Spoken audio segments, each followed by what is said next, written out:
Selamat malam pemirsa, senang sekali kita kembali bertemu dalam program acara Kamu Bisa pada malam hari ini di edisi yang pertama di tahun 2022.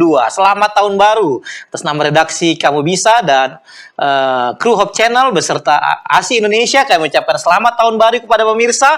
Mari kita awali tahun ini dengan sebuah program acara yang sangat menarik sebagai lanjutan dari program acara pada minggu lalu. Kali ini kita akan berbicara tentang manfaat ekonomis produk turunan lebah madu ya.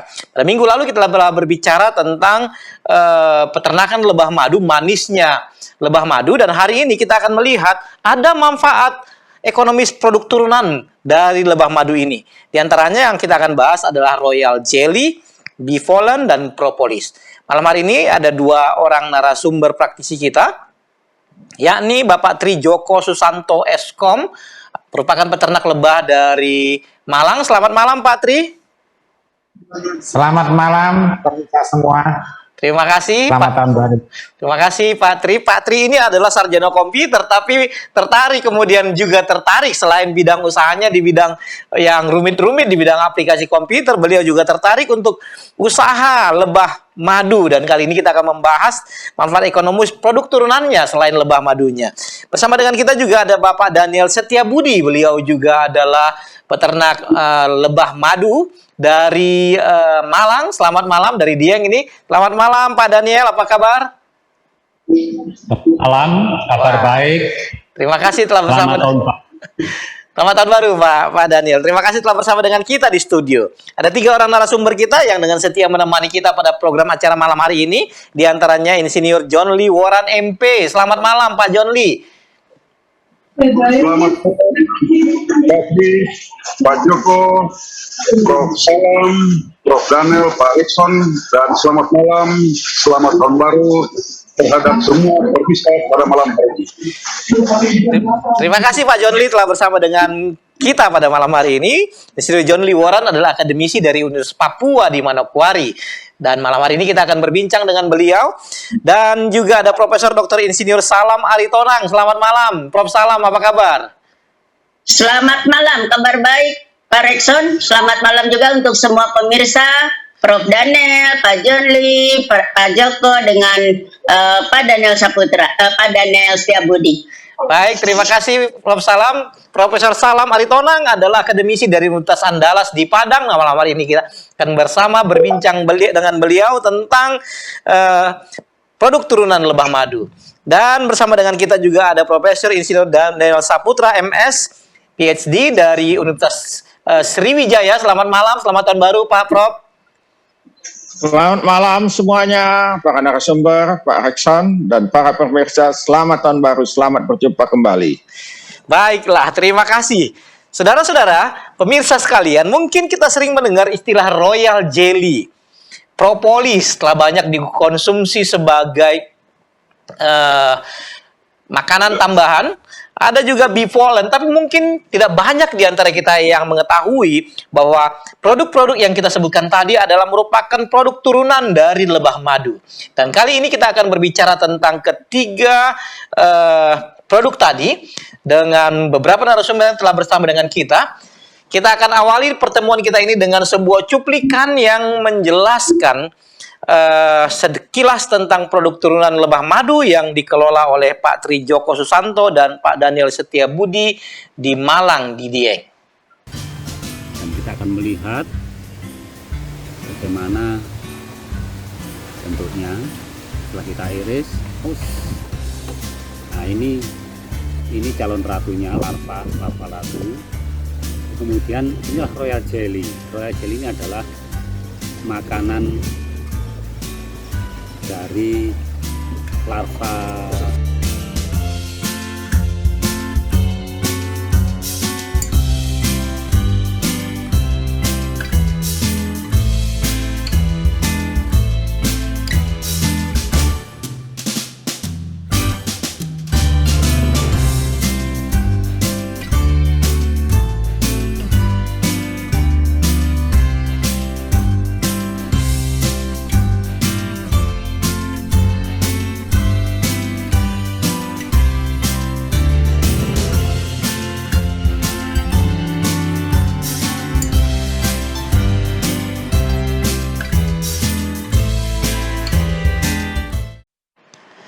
Baik, itu tadi cuplikan yang telah kita lihat. Ada beberapa produk yang telah kita lihat dalam cuplikan tadi. Kita akan berbicara sebagai pendahuluan adalah tentang Royal Jelly. Saya mulai dengan Pak Tri ya, Pak Tri Joko. Minggu lalu kita telah berbicara tentang peternakan lebah, Pak Tri ya. Lalu kemudian sekarang kita berbicara tentang produk turunannya. Ya, ada 3 tadi yang kita telah sebutkan. Boleh Bapak jelaskan kira-kira apa namanya? Ini bagaimana ini bisa jadi produk turunan? Ini ada apa? Ada sarang lebahnya. Nah, produk turunannya ini bentuknya bagaimana dan apa namanya? Proses terjadinya bagaimana sebelum kita berbicara tentang apa-apa nanti yang akan kita buat, proses pembuatannya, Pak Tri. Oke, jadi untuk Royal Jelly ini, nah seperti ini. Ini berapa gram Pak Daniel? 100 gram ini ya. Ya, jadi Royal Jelly ini adalah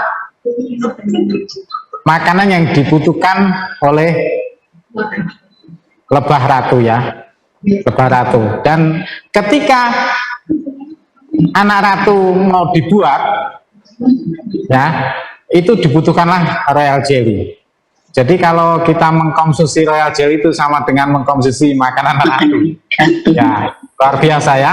Dan proses pembuatannya, mungkin ada video yang di pembuatan Royal Jelly, mungkin kita jelaskan ke pemirsa. Jadi ini adalah mangkokan. Ini adalah mangkokan untuk membuat Royal Jelly. Ya, kalau yang tadi dilihatkan di video tadi adalah yang alami. Yang kita lihat di video tadi yang disobek dengan cutter oleh Pak Daniel tadi, itu anak ratu yang alami. Tidak direkayasa oleh peternak lebah. Tetapi kalau peternak lebah akan membuat Royal Jelly, nah dia mesti menyiapkan ini, ya sel-selnya ini, ya mangkokan sel-selnya ini. Ini lubangnya lebih besar. Nah, ketika kita sudah mau membuat Royal Jelly, ini kita pasang menghadap ke bawah begini, ya. Kemudian kita isi dengan larva. Ya, dengan stick tadi kita istilahnya apa Mas Daniel? Pak Daniel? Drafting ya. Di drafting itu memindahkan Larva umur 2 hari. Ya, larva umur 2 hari dari sarangnya lebah itu ke sini. Ya, ke mangkokan yang lebih besar. Nah, ketika sudah ditaruh di dalam sarang, maka instingnya lebah pekerja itu, karena di dalamnya itu ada larva, maka akan diisi dengan Royal Jelly. Nah, setiap 3 hari, ya ini akan diisi terus kan oleh lebah pekerja, karena di dalamnya ada larva. Dan setelah 3 hari, maka kita bisa panen Royal Jelly tersebut. Nah, satu mangkokan itu 0,5 gram. Ya, satu mangkokan ini. Ya. Nah, kita tinggal mau bikin berapa mangkokan, nanti kita kalikan saja. Itu cara pembuatannya Royal Jelly, cara memproduksinya. Mungkin itu. Baik. Saya ingin ke Pak Daniel ya. Pak Daniel itu kan tadi ada 1 ram itu ya. 1 ram ada lebah. Kemudian tadi Pak Tri telah sampaikan cara buatnya, itu dibuat alat untuk mentrap. Ini kan makanannya ratu ya Pak ya. Tadi ya. Lebahnya ya. Pertanyaan saya tadi itu dalam 1 ram ini, tadi Bapak bilang 1 mangkok itu ada beberapa gram. Tadi saya lupa. Tapi saya perhatikan tadi. Dalam 1 ram itu bisa dapat berapa banyak itu Royal Jelly-nya, Pak? Kurang lebih 10 gram. 10 gram, satu list tadi tuh, Pak ya? Ya. Atau 1 ram? Biasanya 1 koloni kita kasih 3. Oh, Ya tingkat gitu ya. Oke. Ya. Kalau dijual itu kira-kira berapa rupiah itu, Pak? Kalau partai besar kita jual 1 kilo 1 juta. 1 kilo 1 juta Royal Jelly-nya ya. Pak, ini Royal Jelly digunakan untuk apa, Pak? Apa manfaatnya, Pak? Kalau untuk lebah ya, sama-sama dari telur yang sama, karena makan Royal Jelly, ratu itu umurnya bisa 5 tahun. Tapi kalau dimakan lebah pekerja, waktu masih larva, jangka waktu 3 hari, dia umurnya cuma 45 hari.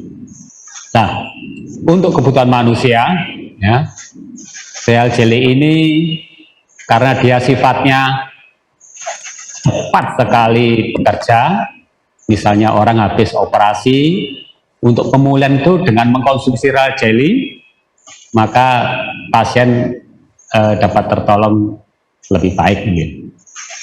Ya, itu. Dan yang lain, ya, dia mengandung sedatif, penenang. Jadi orang-orang yang bekerja menggunakan pikirannya cukup berat, misalnya menghadapi galau atau kalut gitu ya, bisa dikonsumsi Royal Jelly itu kira-kira 2 gram, dia akan bisa memberikan ketenangan dan yang mengkonsumsi dapat berkonsentrasi lebih baik. Itu ya.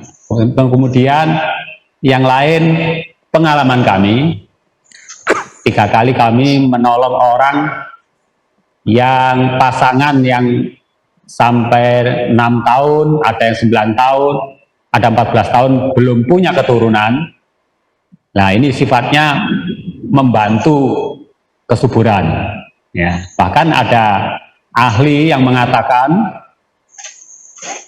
ibu-ibu yang sudah manet bisa subur kembali dan bisa menghasilkan keturunan. Baik. Jadi banyak ya, Pak. Ya? Juga, Pak. Khasiatnya banyak, Pak ya. Ya, banyak. Itu beberapa yang saya ingat ya, dan kita bisa gunakan sesuai dengan permasalahan kita yang berbeda-beda itu. Ya. Baik, Pak Daniel, kalau seandainya ada pemirsa kita yang memerlukan Royal Jelly ini, apakah tersedia di pasaran umum? Biasanya tempat-tempat tertentu, jadi peternak yang produksi Royal Jelly biasanya menyediakan Royal Jelly segar sepanjang tahun. Kalau agen-agen yang menyediakan ada juga sih, cuman kelihatannya jarang. Ya. Pak Daniel, kalau seandainya ada pemirsa yang ingin mendapatkan Royal Jelly, Bapak bisa dihubungi di nomor berapa, Pak Daniel? Mungkin boleh disebutkan, Pak Daniel. 085 Sekali lagi, 257 682 923. Baik, terima kasih Pak Daniel. Ini Royal Jelly ini berarti tadinya itu adalah makanan lebah ya Pak ya. Makanan lebah yang kemudian dipisahkan, diambil, dan kemudian diambil manfaatnya. Saya ingin ke Pak Prof. Daniel. Pak Prof. Daniel, ini secara biokimia ini apa sih ini Royal Jelly Pak dibandingkan dengan madu? Kira-kira bagaimana ini Pak perbedaannya Pak? Baik Pak, jadi kalau kita perhatikan tadi apa yang sudah diterangkan oleh Pak Daniel dan Pak Tri, bahwa lebah ini pada waktu dia memakan nektar dan polen yang lengket di kakinya, pada waktu dia bawa kembali ke sarangnya. Nah, ini kan ada dari dalam mulutnya, ya, dari dalam mulut dan perut, kemudian itu dikeluarkan. Ya, yang gula itu adalah yang kita sebut dengan madu. Ya, nah, tentu madunya mengandung enzim yang sudah ada dalam mulut si lebah. Kemudian tadi lebah pekerja juga bertugas untuk memberi makan si larva, ya, anak madu ini, ya, anak madu. Jadi sebahagian dari madu tadi, gula yang sudah dimakan di nektar yang dari pohon, di bunga itu dibawa, terus diolah oleh si madu, menghasilkan yang disebut dengan royal jelly. Ya, dan bolehlah kita sebut sebagai susu dari madu, susu lebah, ya, karena warnanya putih. Tadi kalau kita perhatikan gambarnya, dan beberapa literatur juga menyebutnya putih, ya. Nah, jadi ini memang beberapa di literatur disebut mempunyai banyak manfaat. Salah satunya tadi sudah disebutkan oleh Pak Daniel, bisa meningkatkan kesuburan. Di literatur menyebutnya baru pada studi hewan, pada tikus, ya. Pada tikus betina dapat meningkatkan hormon estrogen, begitu ya. Jadi kalau hormon estrogennya tinggi, relatif tikusnya lebih kewanitaannya lebih tinggi, begitu ya. Nah, jadi itu. Dan juga tadi karena dia susu untuk si anak ini, anak lebah, maka kandungan nutrisinya tinggi, ya. Dan dia menurut literatur bisa meningkatkan stamina, ya. Stamina orang itu kalau makan royal jelly dia bisa lebih segar, ya, lebih segar dan lebih ini baru dilihat, ya. Jadi ini percobaan-percobaan laboratorium baru pada tikus, ya, tikus-tikus itu yang dihasilkan, ya, dilihat. Jadi memang sumbernya adalah tadi klaim dari orang-orang yang mengkonsumsi. Nah, orang-orang yang mengkonsumsi ini ingin dilihat pada hewan percobaan betul apa tidak, ya. Jadi ya ini susu. Jadi ya susu dari si lebah, ya. Lebah ini lebah pekerja menghasilkan susu, ya. Jadi tadi seperti ini memang aslinya seperti yang ditunjukkan tadi pada video pertama yang dipakai cutter itu dikeluarin, ya. Memang sekarang sudah modern, orang di mana-mana di seluruh dunia kalau membuat ingin memproduksi royal jelly seperti yang tadi dicontohkan oleh ini, ada tabung, ya, dipindahkan si larva ke sana, kemudian diberilah susunya tadi, ya, si royal jelly ke si larva. Nah, ini masalahnya ini kita yang berebut, ya, makanya dibuat tabungnya lebih besar dari sarang lebah, ya, supaya waktu dikasih banyak, wah ini karena tempatnya besar dikasih banyak oleh si lebah bekerja, ya, oleh lebah bekerja, sehingga kita nanti mengambil, ya, kita ambil sebetulnya itu adalah jatah si larva, tapi kita ambil sebahagian, ya, sebahagian. Nah, harganya menjadi mahal karena ini bisa kita bayangkan prosesnya makan tenaga yang banyak, ya. Makan tenaga dan waktu, dan mesti berhati-hati sekali.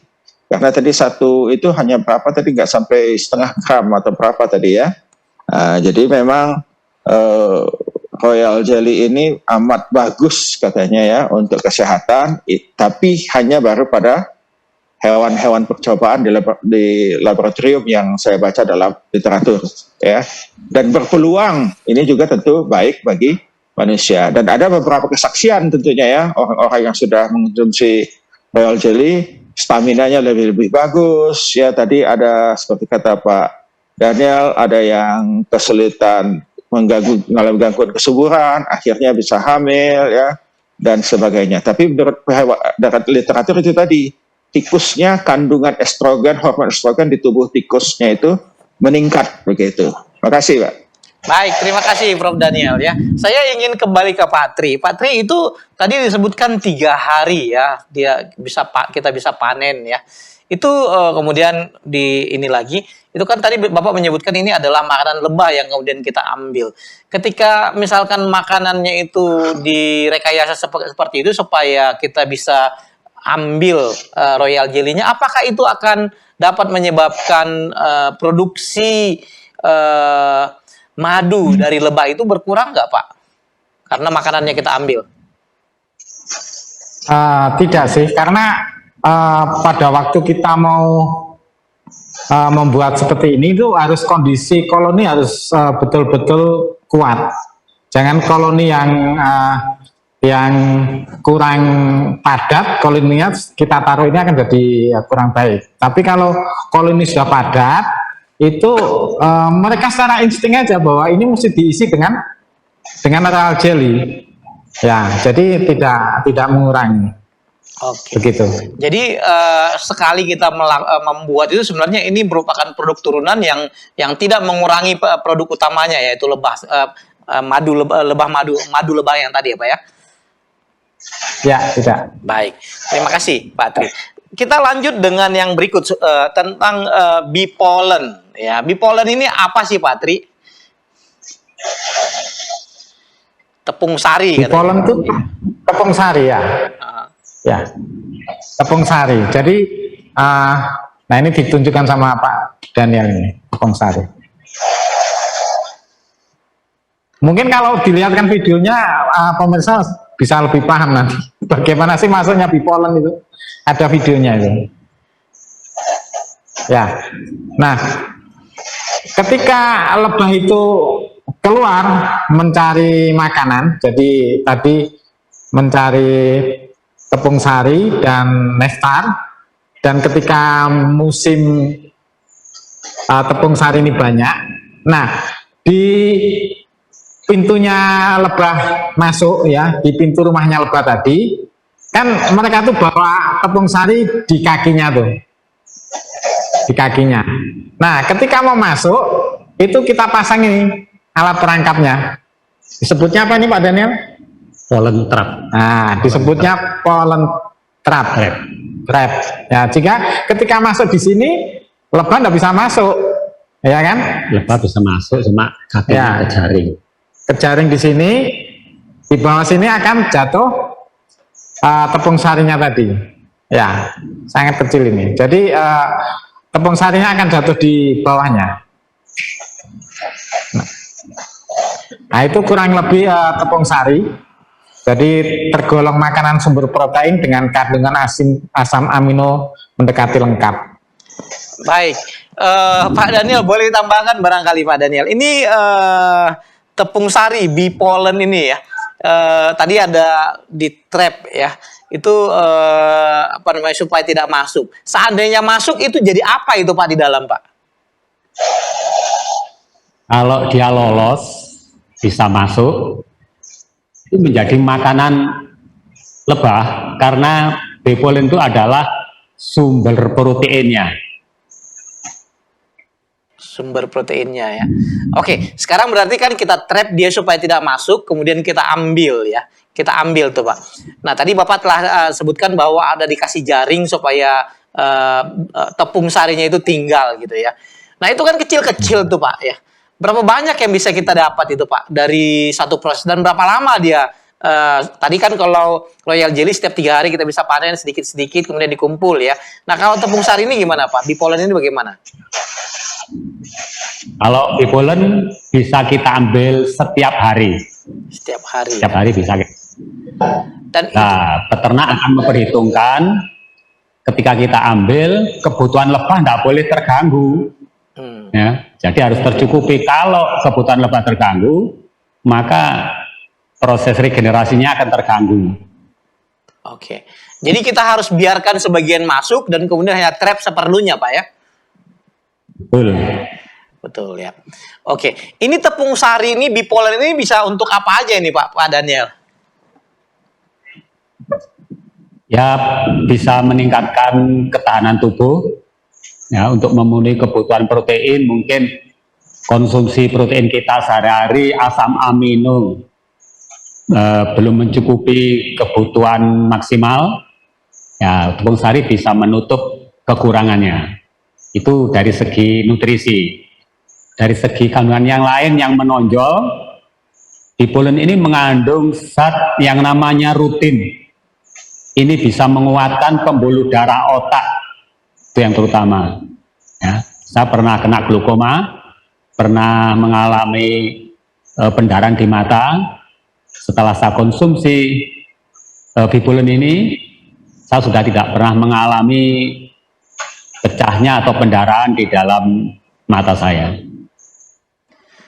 Baik, terima kasih. Jadi apa namanya berkhasiat ya, banyak khasiatnya diantaranya tadi itu mengandung asam amino lengkap, kemudian menguatkan pembuluh darah otak, meningkatkan daya tahan tubuh ya.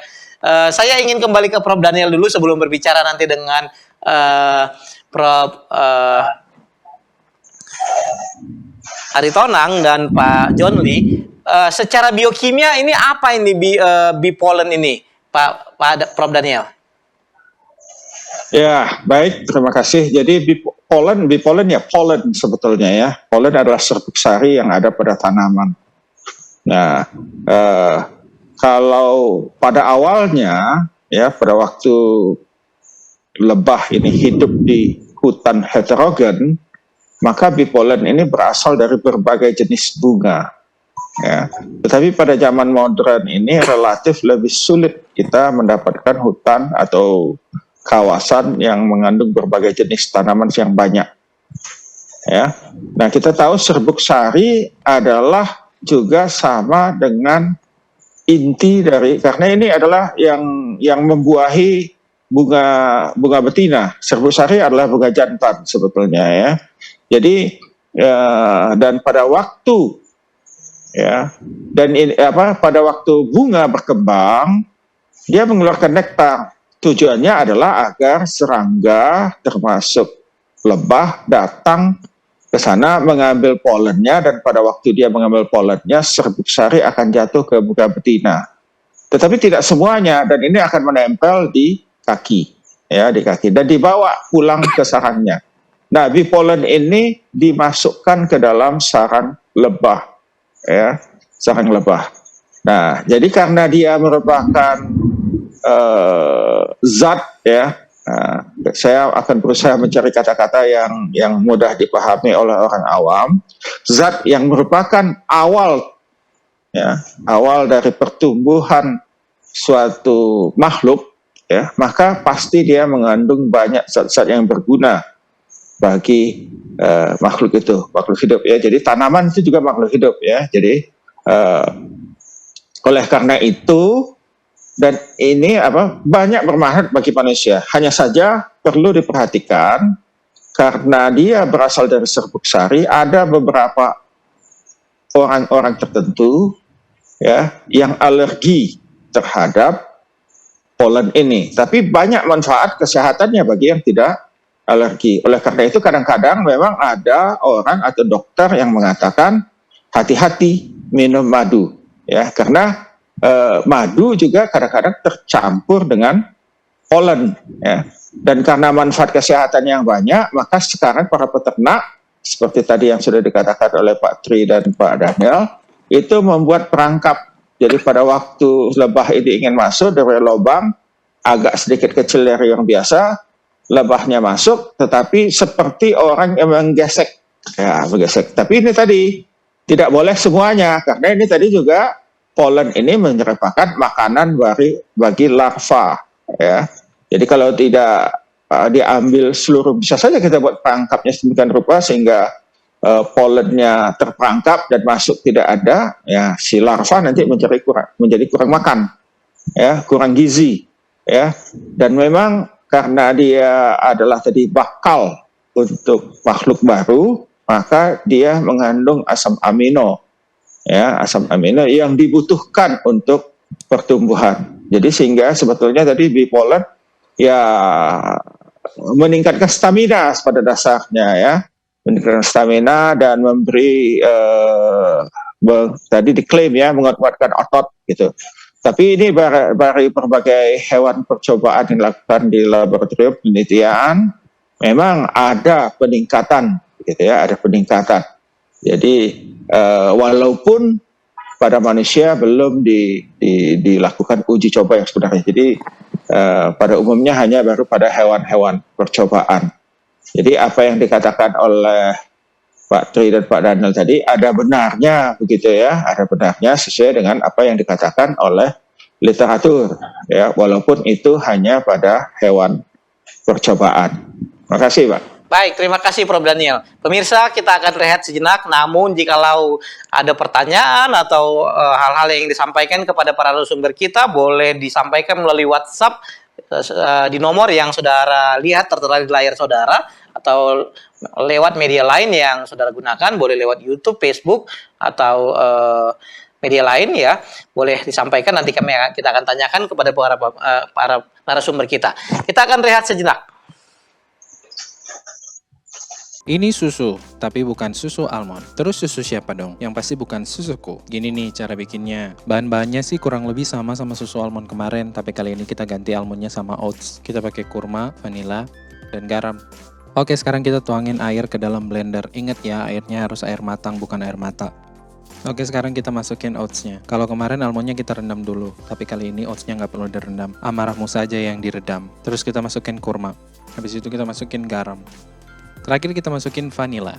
Kalau kalian mau pakai gula juga nggak apa-apa, pakai aja. Kalau di sini aku nggak pakai gula karena aku udah manis. Terus tinggal kita blender deh. Kita tungguin aja sampai dia muter-muternya selesai. Sekarang kita siapin tempatnya. Sekarang waktunya tinggal disaring aja. Kita cari susunya bukan ampasnya. Karena ampasnya harus dibuang. Sama seperti dosa. Dosa itu layaknya ampas. Ampas harus dibuang. Nah, tinggal diremas-remaskan biar susunya keluar. Oke, kalau kalian mau susu oats coklat juga bisa pakai carob powder sama gula singkong biar sehat. Oke, udah jadi. Sekarang tinggal dicoba. Enak. Memang susu itu selalu enak dan sehat, apalagi kalau plant based.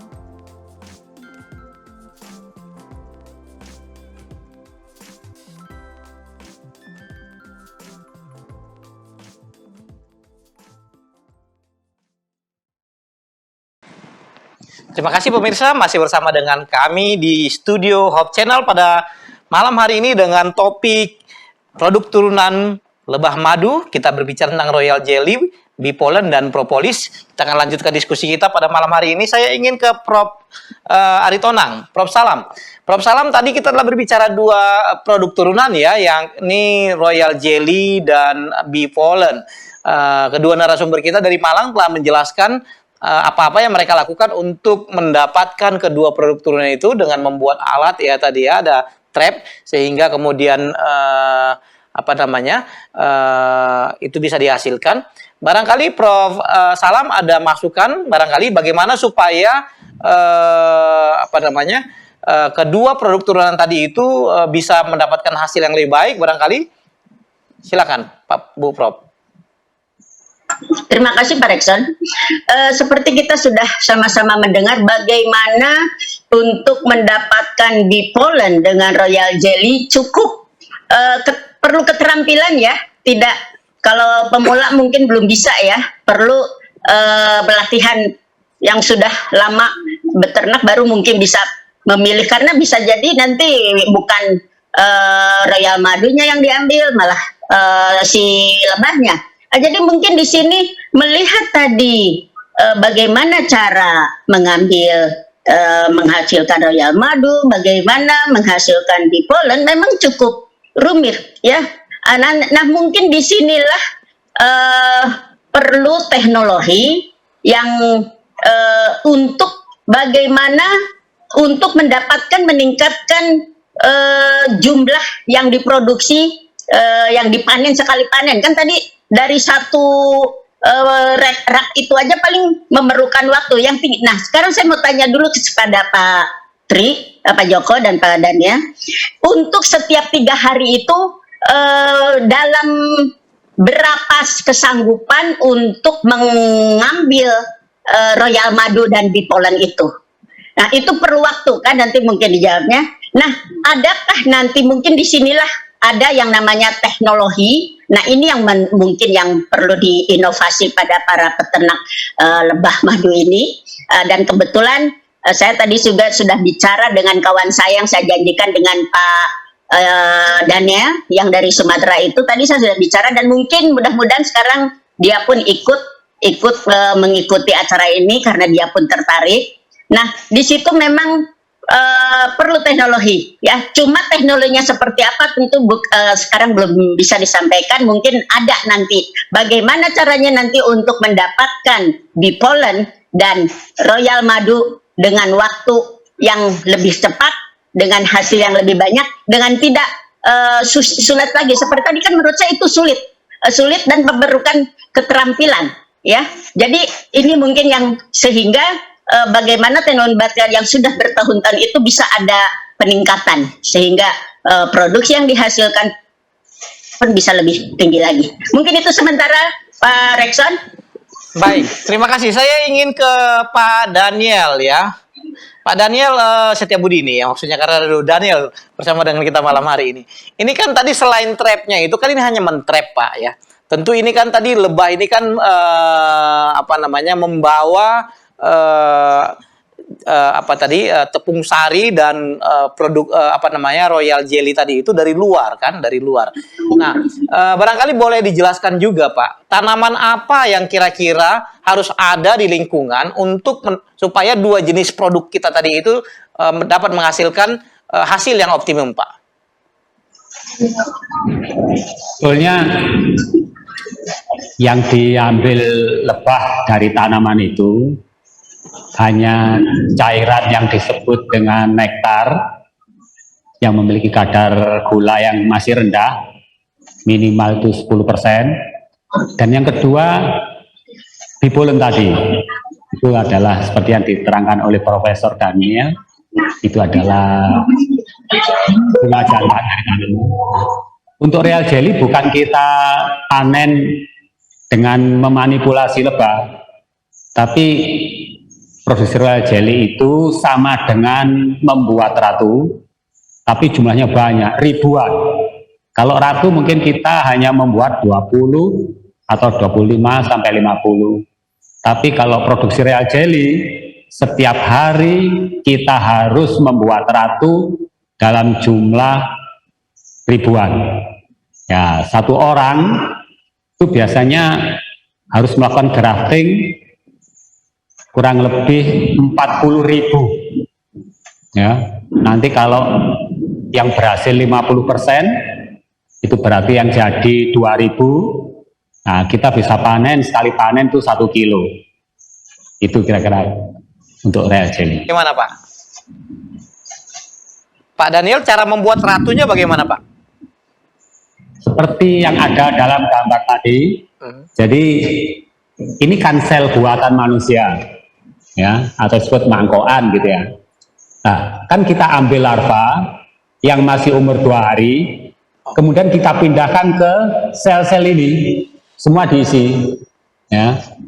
Nanti kalau jadi ada tandanya, larvanya hidup, kemudian ada Royal Jelly-nya. Setelah 3 hari, larva calon ratu kita buang. Kemudian cadangan makanan larva ratu itu baru kita ambil. Oke. Nah, itu kira-kira. Pak, contoh tanaman yang tadi banyak mengandung nektar barangkali boleh dijelaskan kembali Pak, walaupun sudah dijelaskan sebelumnya supaya barangkali ada pemirsa yang belum mengikuti pada tayangan yang sebelumnya Pak. Ya, pada prinsipnya untuk peternak akan memperhatikan jenis tanaman yang tanaman itu menghasilkan nektar dan tepung sari, dan yang dalam jumlah banyak. Biasanya tanaman itu bisa sampai ribuan hektar.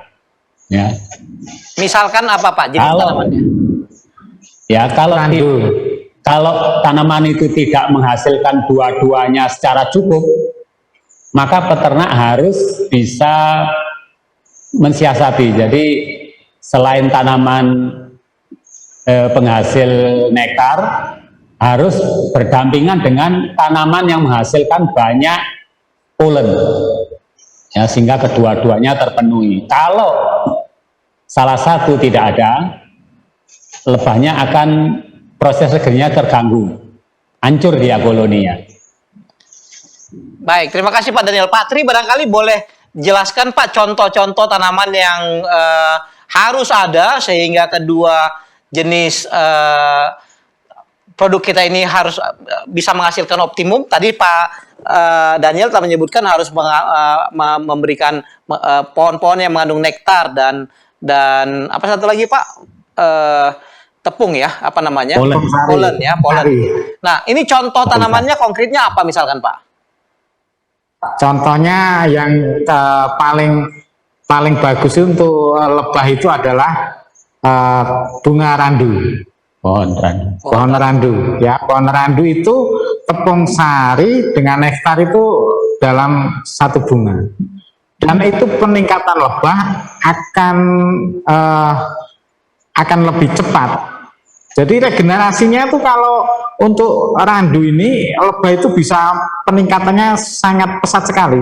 Yang episode yang kemarin tuh sudah saya jelaskan bahwa satu rumah itu bisa menjadi 2 rumah, karena di rumah bawah itu, di sarang bawah itu diisi dengan larva, dengan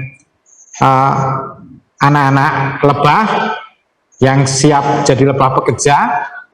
Ketika mereka sudah penuh di bawah, maka di atas akan dipenuhi oleh madu. Itu contohnya pohon randu. Kemudian ada juga rambutan, ada juga kosambi, ya, akasia, sonokeling. Ya, kalau akasia itu di Sumatera. Terus kemudian untuk bipolennya ambil dari sawit. Ya, ada juga bunga matahari. Kalau di Timor NTT sana ekaliptus ya. Eukaliptus. Nah, itu yang pohon-pohon yang bisa menghasilkan apa? Nektar dan bipolen, makanan lebah. Itu Pak Erikson. Baik, terima kasih. Kita telah membahas tadi pemirsa tentang bee pollen dan atau tepung sari yang madu ya, dan kemudian royal jelly. Kita masuk satu lagi. Ini produk yang sering dibicarakan dan sering digunakan sebagai makanan tambahan ya dalam berbagai produk ya, yakni propolis ya. Propolis ini apa sih Pak Daniel, dan bagaimana cara mendapatkannya?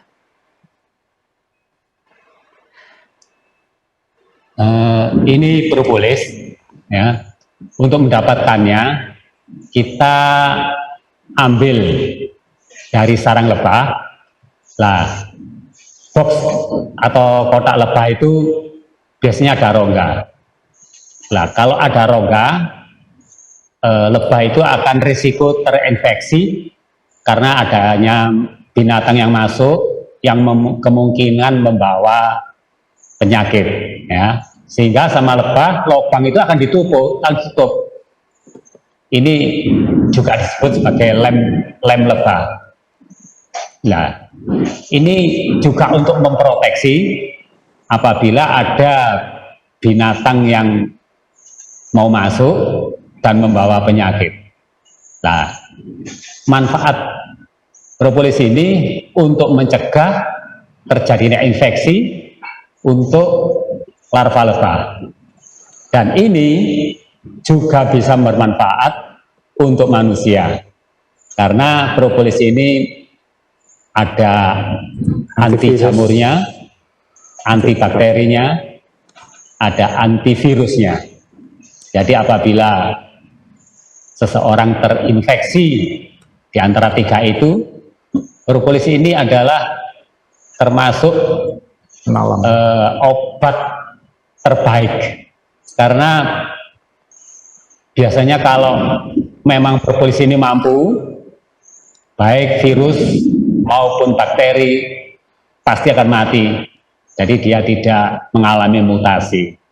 Ya, terima kasih Ibu. Baik, Pak Daniel, ada testimoni nggak tentang teman-teman yang pernah menggunakan propolis ini yang langsung ya, bukan dari makanan produk tertentu sebagaimana banyak dijual pada saat ini dengan merek-merek banyak mereknya dan menggunakan kata propolis sebagai bahan utamanya. Yang Pak Daniel pernah tahu gitu ya, teman-teman yang menggunakan propolis ini bagaimana Pak Daniel, apa hasilnya? Ya, terima kasih. Jadi propolis ini selain dia ada kandungan yang dihasilkan dari tanaman berupa getah, kemudian diolah oleh lebah. Propolis ini juga ada bagian yang melindungi supaya antibakteri atau virusnya itu tidak rusak. Makanya kalau ini diekstrak, dipisahkan, dia akan cenderung rusak, sehingga pemanfaatannya tidak baik. Nah, pengalaman kami, jadi kami baca-baca, kemudian kita coba untuk keluarga kami sendiri, apabila ada salah satu anggota keluarga yang mengalami infeksi, kita gunakan propolis ini. Nah, dari pengalaman keluarga, kita juga banyak menolong orang-orang yang mengalami infeksi. Jadi misalnya yang kena infeksi tipes, kemudian flu ya, sakit gigi, kita juga pernah orang kena hepatitis, ya, dan terakhir pengalaman kami, uji coba kami, saat ini dunia lagi dihebohkan dengan infeksi yang cukup menakutkan. Kami sekeluarga sudah sempat mencoba ini ya, dan kami merasakan hasilnya dan kami bisa terhindar dari bahaya infeksi virus. Terima kasih. Baik, terima kasih Pak Daniel. Saya dari Pak Daniel tadi, saya ingin ke Prof. Daniel nih. Ini propolis ini apa Pak Daniel secara biokimianya dan manfaatnya apa? Baik, terima kasih Pak Rekson. Jadi, halo? Ya, silakan Pak, kedengaran jelas. Ya, jadi tadi sudah diterangkan sebetulnya lebah ingin melindungi koloninya sebetulnya, khususnya anaknya. Jadi kalau ada celah atau apa begitu, dia membuat seperti dempul ya kalau di tukang untuk menutupi lubang-lubang yang berpeluang masuknya virus, bakteri, jamur dan kapang ya masuk ke dalam situ. Dan bukan hanya memberi menutup, tetapi juga dia memberikan anti bakteri, anti jamur, anti ragi, antivirus ya supaya tidak masuk. Dan memang menurut literatur propolis betul ya mengandung 4 hal tersebut ya, sehingga oleh karena itu jadi klaim dari para penikmat madu, penikmat propolis ya, bahwa klaim anti ragi, anti jamur, anti bakteri ya, dan tadi antivirus itu telah dibuktikan di berbagai percobaan, dan di literatur banyak ditulis tentang hal seperti itu. Oleh karena itu, kalau ada berbagai penyakit yang disebabkan oleh hal-hal tadi, ya kita bisa mencobanya, ya. Bahkan ada kesaksian begitu ya. Tadi seperti sudah disebutkan oleh Pak Daniel, bukannya seperti itu. Kesaksian. Jadi kalau saat sekarang ini ada orang terkena COVID, ya, serangan COVID, bisa saja karena itu kan virus, ya, antivirus. Dan tadi propolis ini diambil, ya, lebah itu mengambilnya dari tanaman, ya, dari tanaman, ya, dari serbuk sari, dari nektar, ya, dari polen dan sebagainya. Ini diramu, ya, diramu oleh lebah madu. Jadi memang ada juga literatur mengatakan lebah madu ini adalah ahli kimia, ahli farmasi yang terhebat.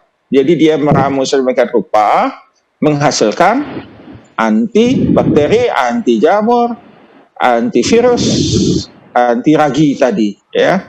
Nah, jadi boleh dicoba. Kenapa? Karena memang banyak juga ada percobaan-percobaan yang menggunakan bunga-bungaan, ya, di beberapa daerah di dunia, khususnya di India, ya, yang menggunakan bunga, ya, dan rempah-rempah, ya, untuk menghasilkan obat, ya, obat herbal yang memang terbukti bisa menjadi antivirus, ya, yang bisa mengurangi keparahan orang yang terkena COVID-19, ya. Jadi kita belum ketemu obat, ya, obat bukan obat, ya, ini mengurangi dampak parahnya, Ya, jadi itu yang ditulis oleh literatur, dan juga tadi dari kesaksian, ya ada beberapa kesaksian beberapa orang yang mengkonsumsi propolis ini, dia lebih sehat, ya, terpapar oleh virus, dia imunitasnya meningkat terhadap virus, bakteri, jamur, dan kapang, ya, dan ragi ya. Jadi itu yang bisa saya sampaikan dan yang ada di literatur. Jadi oleh karena itu, ya, karena tadi jumlahnya yang dihasilkan oleh lebah juga propolis ini sedikit, harga propolis itu luar biasa tinggi, ya. Kalau di internasional 1 kilogram sekitar hampir 150 US dollar. Jadi kalau Pak Daniel tadi menjualnya 1 juta, ya di pasar internasional hampir 2 juta Pak harganya. Itu tadi harga di Pak Daniel. Nanti kalau kita beli di Pak Daniel, nanti kita jual 2 juta kali di pasar internasional, ya. Itu harga-harga yang ada di pasar internasional. Jadi memang mahal, ya. Propolis ini mahal karena memang sudah terbukti sebagai obat herbal yang sesuai dengan klaimnya, ya. Klaimnya antivirus, antibakteri, anti jamur, ya, anti ragi. Terima kasih, Pak. Baik, sekarang terima kasih Prof. Daniel, saya ingin ke Pak John Lee. Pak John Lee ini adalah dosen kewirausahaan, ya. Pak John Lee, dengan memperhatikan tadi peternakan lebah ini, banyak manfaatnya selain untuk mengambil madu, ternyata banyak juga produk turunannya yang juga menghasilkan nilai ekonomis yang tidak main-main ini. Ada propolis tadi Pak Daniel mengatakan bisa sampai 2 jutaan, dan bivolen menurut Pak Daniel tadi 1,5 juta, ya, walaupun tadi harus ambilnya nggak terlalu banyak barangkali yang bisa dapat, ya. Dan kemudian juga ada Royal Jelly juga tadi mahal, ya, susu madu ini agak mahal juga. Bagaimana Bapak melihat ini, Pak, peluang ini yang apa yang Bapak ingin sampaikan kepada para pemirsa kita? Apakah pantas ini untuk dibudidayakan, Pak? Baik, jadi lebah madu ini kan jenis hewan serangga yang berbadan kecil, tetapi memiliki manfaat yang sangat luar biasa. Lalu dari hasil penjelasan yang disampaikan oleh para narasumber, ternyata manfaat terhadap kesehatan itu sungguh sangat besar, ya, bagi manusia. Dan ini memang ciptaan Tuhan yang sangat luar biasa bagi hewan serangga yang berbadan kecil ini untuk memberi manfaat sangat besar bagi manusia. Nah, kalau kita ingat kembali pembahasan kita 2 minggu yang lalu tentang hitungan-hitungan mengenai lebah madu ini, ya. Jadi lebah madu ini kalau menurut Pak Tri dan Pak Daniel yang saya ingat, 1 stuk itu bisa menghasilkan 15-20 kg madu. Lalu kalau lebah madu, kalau madu itu harganya katakanlah 150.000 per kilo, itu artinya 1 stuk itu sudah menghasilkan kurang lebih 3 juta rupiah. Nah, kalau ada 40 stuk saja itu sudah ada 120 juta. Itu hitungan-hitungan tentang nilai jual dari madu. Tetapi malam ini ketika kita mendapatkan informasi dari Pak Tri dengan Pak Daniel tentang harga, kelihatannya memang dari segi ekonomi, nilai ekonomi dari bivolen, Royal Jelly, dan propolis jauh melebihi dari nilai madu itu sendiri. Hanya saja persoalannya adalah jumlah proporsi madu yang dihasilkan masih lebih besar dibandingkan dengan bivolen, Royal Jelly, dan propolis. Nah, oleh karena itu Prof. Salam tadi sudah menyampaikan kita butuh teknologi untuk meningkatkan produksi bivolen, Royal Jelly, dan propolis itu sendiri. Di samping itu yang lebih penting juga adalah para pelaku usaha lebah madu ini harus dibekali dengan keterampilan yang tinggi untuk menghasilkan 3 produk turunan ini lebih banyak lagi. Sehingga ketika produk turunan ini menjadi lebih banyak, maka perlu menciptakan pasar lebih luas. Kalau lebah madu itu pasarnya sudah sangat luas, tapi untuk di Poland, Royal Jelly dan Propolis ini kita harus menciptakan pasar baru. Nah, untuk menciptakan ini kita perlu promosi gencar, dan promosi gencar ini termasuk di dalamnya yang sudah dibahas pada malam hari ini, manfaat yang sangat luar biasa bagi kesehatan. Kalau kita sudah menggencarkan promosi, maka konsumen akan mencari lebih banyak lagi 3 produk turunan ini untuk memberi manfaat terhadap kesehatan. Nah, disinilah peran dari kita semua sebagai pelaku dan pemerhati untuk bisa membuka pasar baru bagi 3 produk turunan ini. Maka dengan demikian peternak lebah madu ini akan meningkat jumlah lebah madu yang dijual, tapi juga akan meningkat jumlah produk turunan yang nanti akan dipasarkan, sehingga terjadi diversifikasi produk dan juga terjadi peningkatan pendapatan bagi para pelaku usaha lebah madu. Demikian. Baik, terima kasih Pak John Lee. Untuk 1 menit ke depan, saya ingin bertanya ke Pak Tri ya, sebagai pelaku usaha peternakan lebah dan turunannya. Pak Tri, kira-kira Bapak melihat prospek ke depannya ini, pasarnya ini masih cukup besar nggak, Pak Tri, untuk produk-produk turunan ini, Pak Tri? Sangat besar ya, sangat besar kebutuhannya.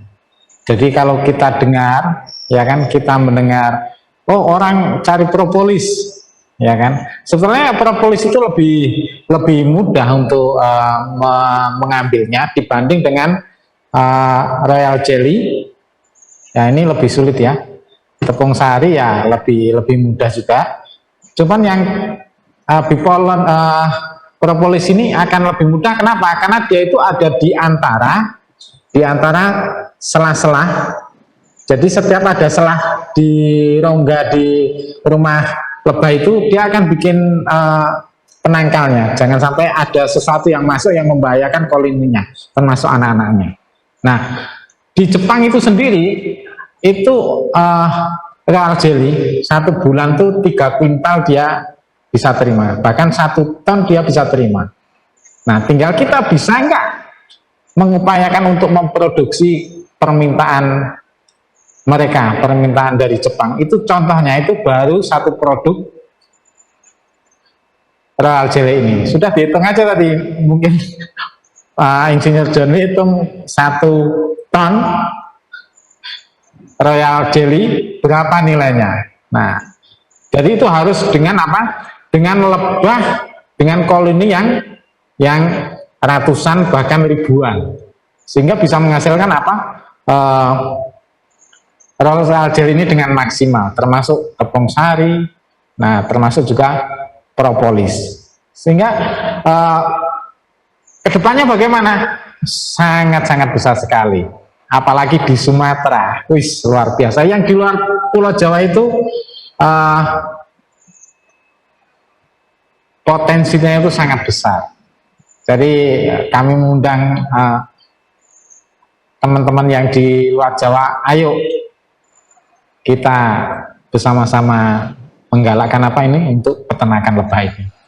Itu aja Pak Rex. Baik, terima kasih Pak Tri, Pak Daniel, terima kasih banyak. Tidak terasa sudah 1 jam kita berbincang. Juga Prof Daniel, Insinyur John Lee, dan Prof Salam Aritonang, terima kasih banyak telah berbincang dengan pemirsa dan kami di studio sekarang. Pemirsa, demikian diskusi kita malam hari ini. Ternyata ya, lebah ini adalah sebuah peternakan lebah merupakan sebuah usaha yang sangat menjanjikan.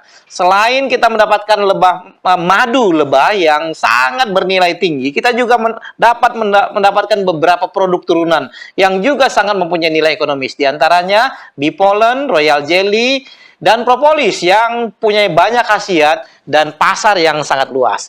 Sekali lagi, atas nama kru Kamu Bisa dan kru Hope Channel dan ASI Indonesia, kami ucapkan terima kasih atas perhatian saudara pada bincang-bincang kita malam hari ini. Mudah-mudahan peluang usaha peternakan lebah untuk mendapatkan madu dan produk turunannya akan dapat menarik perhatian saudara dan memberikan inspirasi yang akan dapat memberikan nilai ekonomis bagi masyarakat Indonesia. Selamat malam, Tuhan memberkati, kamu bisa.